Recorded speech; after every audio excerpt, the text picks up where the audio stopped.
മലപ്പുറത്ത് ഭക്ഷണം തൊണ്ടയിൽ കുടുങ്ങിയ പിഞ്ചു കുഞ്ഞിന് പ്രഥമ ശുശ്രൂഷ നൽകി രക്ഷപ്പെടുത്തി പിതാവ്. കുട്ടികളുടെ തൊണ്ടയിൽ ഭക്ഷണം കുടുങ്ങിക്കഴിഞ്ഞാൽ വെറും മിനിറ്റുകൾ മാത്രമേ നമുക്ക് അവരെ രക്ഷിക്കാനുണ്ടാവുള്ളൂ. ഹോസ്പിറ്റലിൽ ഒന്നും എത്തിക്കാനുള്ള സമയം ഉണ്ടാവില്ല എന്നുള്ളത് നിങ്ങളൊക്കെ ഓർത്തിരുന്നോളൂ.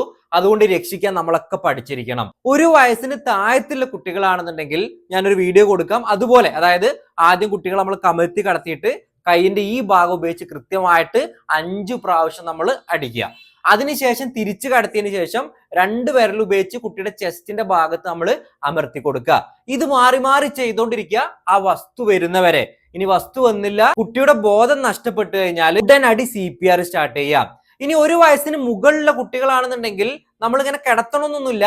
ജസ്റ്റ് അവരോട് മുന്നോട്ട് ബെൻഡ് ചെയ്യാൻ പറഞ്ഞിട്ട് കൃത്യമായിട്ട് നമ്മളെ കൈ ഉപയോഗിച്ച് 5 പ്രാവശ്യം ഇങ്ങനെ കൊട്ടി കൊടുക്കുക. ഉടനെ തന്നെ കൈ ഇങ്ങനെ പിടിച്ചതിന് ശേഷം പുക്കളുടെ മുകളിലായിട്ട് വരുന്ന ഭാഗത്ത് നല്ല രീതിയിൽ 5 പ്രാവശ്യം എന്ത് ചെയ്യുക, നമ്മൾ അമർത്തി കൊടുക്കുക. ഇത് മാറി മാറി ചെയ്യുക ഈ വസ്തു വരുന്നവരെ. വന്നിട്ടില്ല, ബോധം പോയിട്ടുണ്ടെന്നുണ്ടെങ്കിൽ CPR സ്റ്റാർട്ട് ചെയ്ത് ഉടനടി ഹോസ്പിറ്റലിലേക്ക് എത്തിക്കുക. ഈ വീഡിയോ എല്ലാവരുടെ അറിവിലേക്കും നിങ്ങൾ ഷെയർ ചെയ്യുക. ഒരു ദിവസം ആർക്കെങ്കിലും ഒക്കെ ഇത് ഉപകാരം വരും, നമുക്കും ജീവൻ രക്ഷിക്കാൻ പറ്റും.